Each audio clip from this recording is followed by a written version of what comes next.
Bonjour.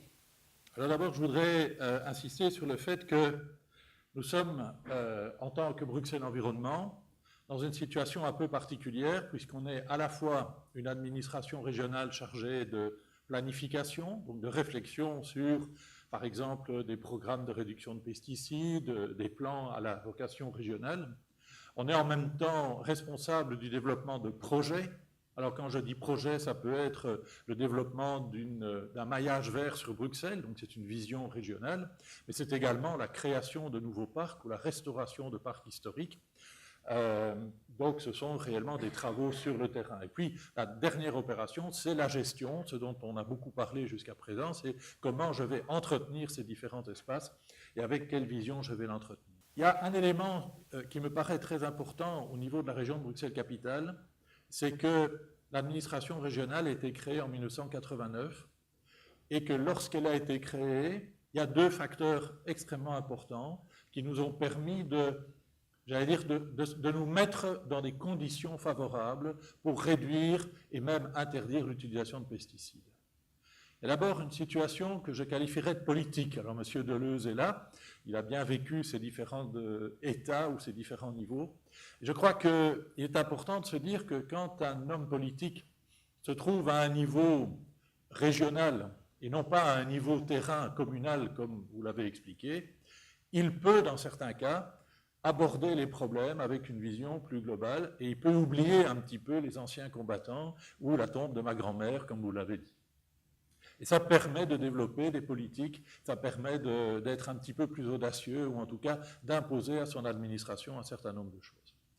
Donc je crois qu'il y a un très très gros enjeu sur le plan politique, c'est effectivement la formation des hommes politiques au niveau communal, la conviction qu'on doit leur donner, ainsi qu'au public. On verra que la communication est un élément important.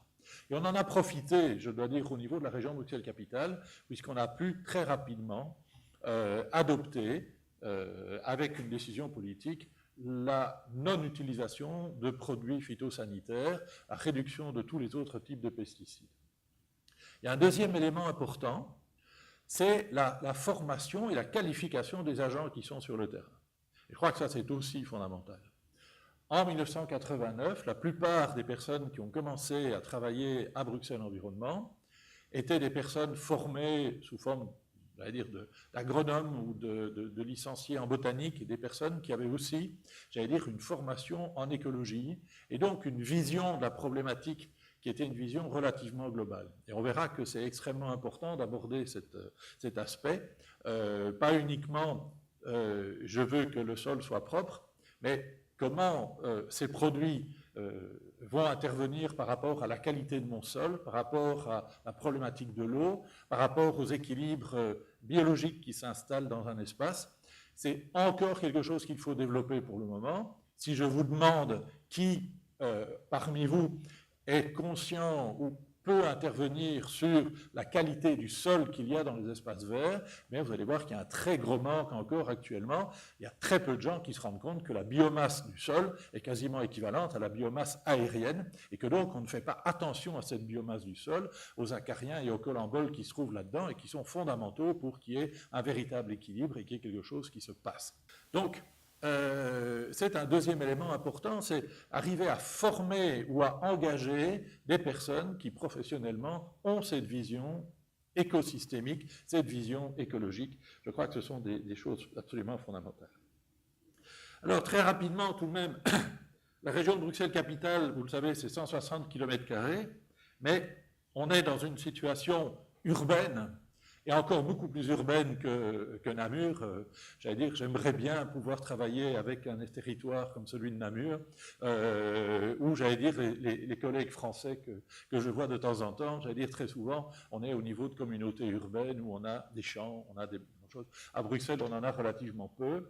Et ce que vous voyez sur ce petit graphique, c'est tout de même qu'il y a 50% du territoire qui est évidemment bâti, et que dans ce qui est vert, et qui est tout de même de 50%, il y en a grosso modo 20 qui est de la responsabilité du public et 30 qui est de la responsabilité du privé. Donc, En tant qu'organisme public, on peut faire des efforts, mais il faut absolument convaincre les autres personnes, ceux qui ont leur jardin privé ou les entreprises qui ont des domaines relativement importants. C'est absolument fondamental. L'enjeu agricole est évidemment très faible à Bruxelles, alors que dans d'autres, j'allais dire, régions, comme la région wallonne, la région flamande, les enjeux agricoles sont évidemment très différents. Alors, dans la logique, je crois qu'on a pu développer et qui est très importante, c'est que l'aménagement de nouveaux espaces permet de faire passer toute une série de messages. Alors, je prends un exemple, je vais essayer d'aller relativement vite, c'est celui d'un site qui est en périphérie qui s'appelle le Keyendemt. Keyendemt se trouve à Uccle. C'était en fait des terrains à l'abandon parce qu'ils étaient dédiés à devenir le ring sud de Bruxelles. Finalement, le ring sud ne se fait pas et ces terrains sont laissés en friche en partie, se reboisent, sont utilisés par des potagers et on a un aménagement, on a en tout cas une proposition. La proposition qui est faite me paraît très importante parce que vous allez la retrouver dans toute une série d'autres aménagements qu'on a fait, j'allais dire, à Bruxelles et dans la périphérie en particulier. Alors ici, vous avez des terrains où on mélange des zones boisées spontanées, des zones, comme vous voyez, des prés de fauche à vocation écologique, des zones boisées à vocation sociale, des zones boisées à vocation écologique, des prés de fauche à vocation sociale avec des zones de jeu. Donc, on mélange, j'allais dire, le côté biologique avec le côté récréatif. Et on amène la récréation dans la nature. Donc, je crois que ça, c'est quelque chose qu'il faut absolument arriver à faire, c'est du mélange. C'est arriver à rendre cette connivence que la prairie fauchée est un espace de jeu et qu'on n'est pas obligé de tondre dans tous les coins, etc., etc. Mais ici, quand vous voyez un espace comme celui-là, vous voyez qu'il y a une accessibilité qui est très forte. Il y a même une accessibilité par rapport aux personnes handicapées avec des cheminements qui sont spécialement réfléchis pour l'accessibilité au PMR. Mais vous voyez que la nature prend sa place. Et ça, je crois que c'est extrêmement important. C'est cette vision multiple, c'est de donner à la nature une image dans la ville qui n'est pas une image de conservation et de préservation, mais qui est une image de développement, qui est, et on l'a déjà dit à plusieurs reprises, comment faire accepter la mauvaise herbe, comment changer ce type de réflexion. Eh bien, ça, c'est lors d'aménagements comme celui-ci qu'on peut faire passer les messages parce que, petit à petit, l'image de la nature va changer. Et les images que je vais vous montrer vont plutôt dans ce sens-là. Un espace comme celui-ci, qui fait à peu près 12 hectares, lorsqu'il a été créé, était relativement peu utilisé.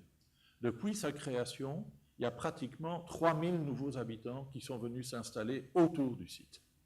C'est pour vous dire que les enjeux du projet d'aménagement est important parce qu'il va permettre d'éduquer le public à ces nouveaux paysages, à ces nouvelles images. Alors voilà ce que ça donne, j'allais dire, avec des zones humides qui ont été reprises sur des zones de potager.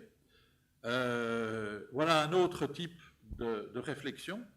Comme je vous l'ai dit, le paysage est quelque chose de fondamental pour faire passer le message en matière de gestion.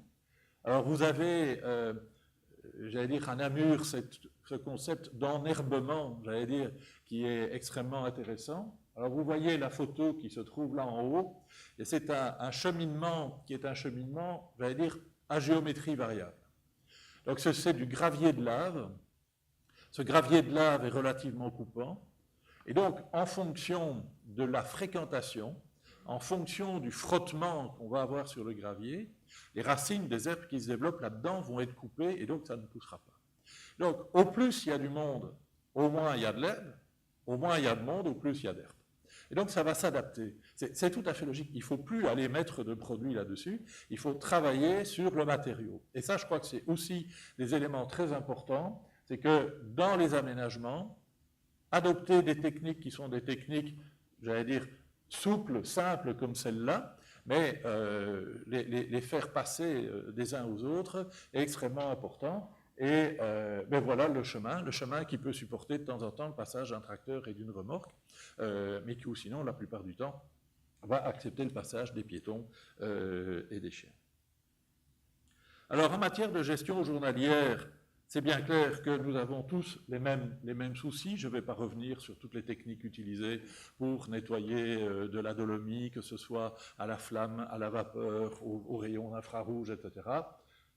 Nous utilisons plutôt, j'allais dire, directement le désherbage thermique plutôt que les autres, mais on est bien évidemment dans les parcs historiques avec ce type d'aspect aussi. Mais, j'allais dire, même dans un espace historique, il y a moyen d'améliorer et d'adapter, comme on l'a vu dans un cimetière. Certains revêtements traditionnellement pierreux ou en gravier peuvent très bien glisser vers des revêtements végétalisés, avec toute la réflexion sur la perméabilité. On peut aussi aller dans un autre système, j'allais dire, c'est de venir vers des techniques de pâturage. On n'en a pas encore parlé à certains endroits, mais à partir du moment où on veut ramener une image de la nature, une image un peu rurale, et vous savez comme moi que le côté agricole est un aspect qui se développe de plus en plus, j'allais dire, dans les prétentions des citadins, et à réamener, ici on est au Skøtbos, avec évidemment un animal qui développe tout de suite la sympathie par rapport au public. Si vous amenez des moutons, c'est la même chose. Et ça permet surtout de ramener dans le cortège floristique de la prairie des plantes comme des chardons, par exemple, ou un tas d'autres plantes que, la plupart du temps, le public a tendance à qualifier de négatives et de voir de manière négative. Eh bien, ici, la présence de l'animal coté positivement permet de développer un message qui, lui, va être positif. Je vais passer rapidement sur les autres exemples, mais en gestion de chemin, on a vu qu'on peut aboutir, comme ici au domaine du silex, on est à Watermal-Boisfort. Je n'avais pas fait exprès de reprendre la commune, mais vous voyez que dans des espaces comme ça, on doit et il faut aller jusqu'au chemin en pelouse. Le travail est très visible par rapport au public. Je vais continuer. Les messages peuvent et doivent être choquants dans un certain nombre de cas. Et celui-ci peut être un exemple choquant. Cette photo-ci, malheureusement, est en forêt de soigne, mais vous avez la même image dans le parc Tournai-Solvay à Watermal-Boisfort, par exemple, dans toute une série d'autres parcs. C'est-à-dire que maintenir des fûts en sécurité, évidemment, mais avec la présence de champignons, avec la présence d'organismes dégradateurs, ça permet de communiquer vers le public en expliquant que les cycles biologiques, j'allais dire, sont fondamentaux dans la gestion de nos espaces publics et qu'il faut absolument les accepter. Et donc, ça fait partie du même cortège, du même vocabulaire que le maintien des pissenlits à certains endroits ou le maintien de toute une série d'autres plans. Donc, la communication est vraiment extrêmement importante. Même chose sur le maintien du bois. Et puis, comme il faut tout de même valoriser les choses de temps en temps, et voilà un exemple, j'allais dire, un peu extrême, c'est le travail de la tonte. Donc, quand on est dans certains parcs, on peut utiliser la tonte et la différenciation de la tonte pour mettre en valeur des capacités de jeu. Donc ici, on est au parc Sobieski à Laken, et vous voyez que dans un espace comme celui-ci, vous avez dans la partie basse une prairie, enfin un verger avec une prairie fauchée, je vous montrerai encore une image après, mais dans la partie supérieure, on travaille la pelouse avec un labyrinthe tondu.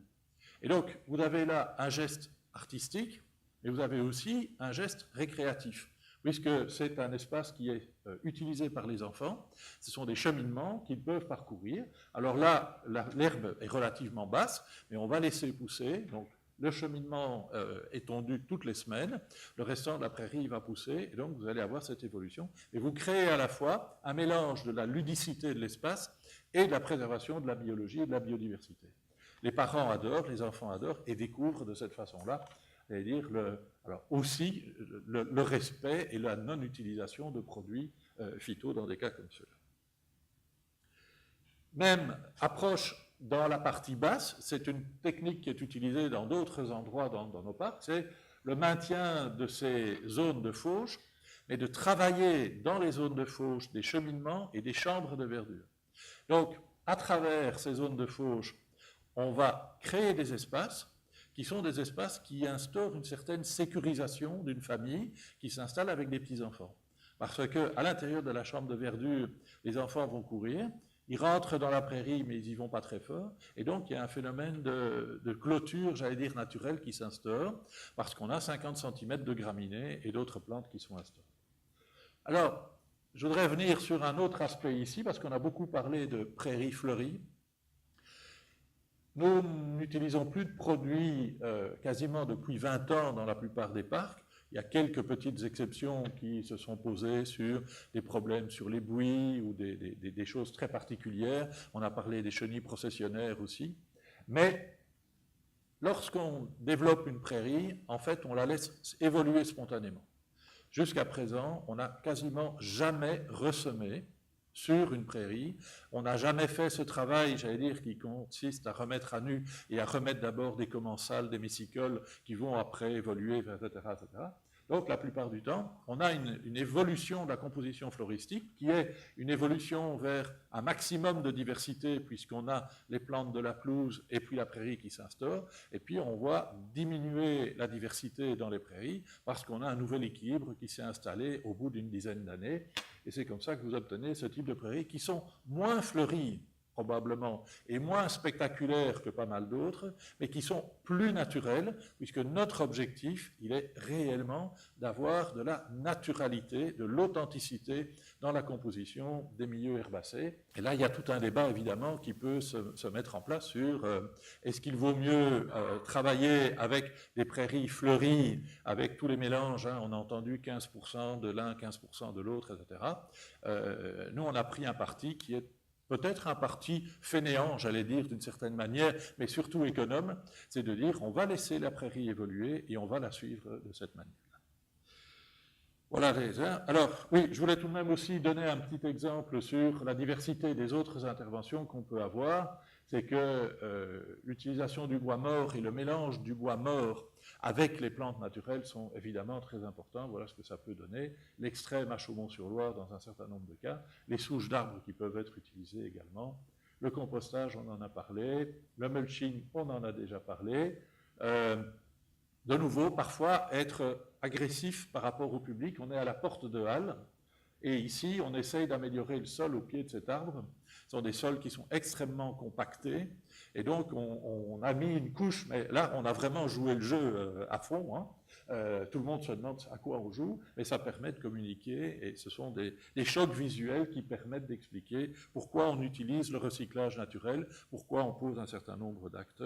Alors oui, je voulais tout de même terminer sur le dernier aspect qui est... Alors, je ne vous ai pas parlé du programme de réduction des pesticides. Vous avez déjà eu des présentations, j'allais dire, sur la France, où on a déjà parlé de tout ce qui était législatif. On a évidemment, j'allais dire, énormément d'activités de ce côté-là.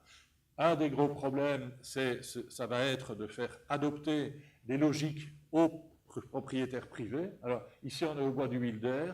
Vous voyez quand on est dans les jardins privés, vous voyez quand on est dans l'espace public. La clôture est très nette entre les deux, même la qualité de la clôture est évidemment différente. On a un rôle éducatif très très important, on a un rôle, j'allais dire, de sensibilisation, mais on a besoin de monde pour le faire, et il faut vraiment se rendre compte qu'il y a là un enjeu fondamental de jouer entre associations et administrations pour pouvoir faire passer les messages, et je pense que la journée d'aujourd'hui est un très bon exemple dans ce sens-là. Voilà, je vous remercie pour votre attention. J'ai essayé de faire rapidement ce petit parcours. Ce que je voudrais tout de même vraiment réinsister, c'est sur cette obligation d'avoir une vue globale des actes que l'on pose, parce que sinon, on segmente les choses de manière, j'allais dire, parfois très artificielle. On oppose parfois des personnes qui devraient travailler ensemble, et le travail du PAN, le travail sur les pesticides, pour nous, est un élément en particulier du plan nature qu'on espère faire passer d'ici quelques semaines au niveau régional. Le plan nature dit très clairement que si nous avons de la nature en ville, c'est en partie parce qu'on n'utilise plus de pesticides. Alors, petit clin d'œil, beaucoup de personnes me disent « tes pelouses sont abominables dans les parcs, c'est plein de taupes ». Je suis très heureux qu'il y ait des taupes. Hein. Alors c'est vrai que ce ne sont pas des belles pelouses pendant un certain temps, mais ça veut dire que les taupes se nourrissent sur une faune qui se trouve dans le sol. Elles y trouvent des vers, elles y trouvent des insectes. S'ils y sont, c'est parce qu'on n'utilise plus de pesticides depuis des années. Et donc, cette biodiversité qualitative et quantitative, j'allais dire, on ne peut l'obtenir que par le geste sur les pesticides. Il faut faire prendre conscience à tout le monde que tout est lié et qu'on n'est pas seulement dans une économie circulaire, comme on voudrait le faire croire maintenant, mais qu'on est dans une vraie toile d'araignée et qu'on doit tous voir quelles sont toutes les interrelations. Et nous ne parlons ici que d'une des seules actions, toutes les autres doivent être prises en compte. Voilà, je vous remercie pour votre attention.